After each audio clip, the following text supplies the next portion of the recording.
तो भारत इस तरह की जो नैरेटिव वॉर की जो और जो इंटेलिजेंस वॉर्स की जो एक चुनौती जो फेस कर रहा है, वो तो एक तरह से मैं ये कहूँगा कि मतलब बहुत सोफिस्टिकेटेड फॉर्म में तो पिछले आप मान के चलिए अंग्रेज़ों का जब से भारत में आगमन हुआ उसके बाद से।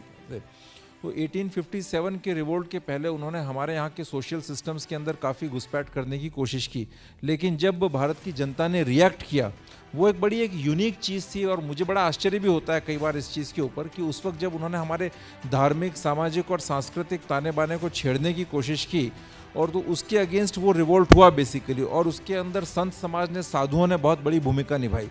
लेकिन आज पिछले 60-70 साल से जो एक मैसिव इन्वेजन जो हम देख रहे हैं इस देश की संस्कृति के ऊपर, इस देश की धार्मिक संरचना के ऊपर, इस देश की स्पिरिचुअल फाउंडेशंस के ऊपर, पर्टिकुलरली वेस्ट से, एकेडेमिया से, मीडिया से, उस चीज़ के अगेंस्ट ना कोई बात कर रहा है, ना कोई आवाज़ उठा रहा है।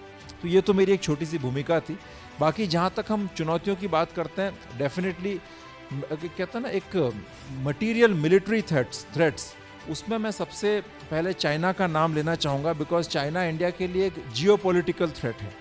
चाइना एक वर्ल्ड डोमिनेशन की बात करता है और उसे लगता है कि उनका जो बैकयार्ड है, जो कि ये एशियन रीजन, इसके अंदर इंडिया से अगर उनको चैलेंज मिलता है तो उनका जो ग्लोबल डोमिनेशन के उनके जो ड्रीम्स हैं 2049-50 तक, उनको एक बहुत बड़ा चैलेंज मिलता है। तो चाइना एक हमारे लिए एक पॉलिटिकल मिलिट्री थ्रेट हम कह सकते हैं, जो कि आपको साइकोलॉजिकली डिमोरलाइज करना चाहता है। वो एक्चुअली अंदर आके टेरिटरी कितनी ऑक्यूपाई करना चाहता है, नहीं करना चाहता है, इसके ऊपर तो प्रश्न चिन्ह है। बिकॉज उनकी जो मिलिट्री स्ट्रैटेजी है वो है सलामी स्लाइसिंग की टैक्टिक्स। वो उनके वहाँ पर वो लोग सुनजू करके एक थिंकर है, उनको फॉलो करते हैं, जो कि ये कहते हैं कि आर्मीज and the militaries should March only in the victory parades, should not fight the battle.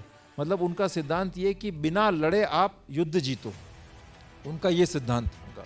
तो वो हिंदुस्तान को साइकोलॉजिकली डिमोरलाइज करके, हमारे बॉर्डर्स के ऊपर छोटा छोटा हिस्सों में टेरिटरी को ऑक्यूपाई करके, वो एक अपना एक दबदबा, प्रभुत्व स्थापित करना चाहते हैं।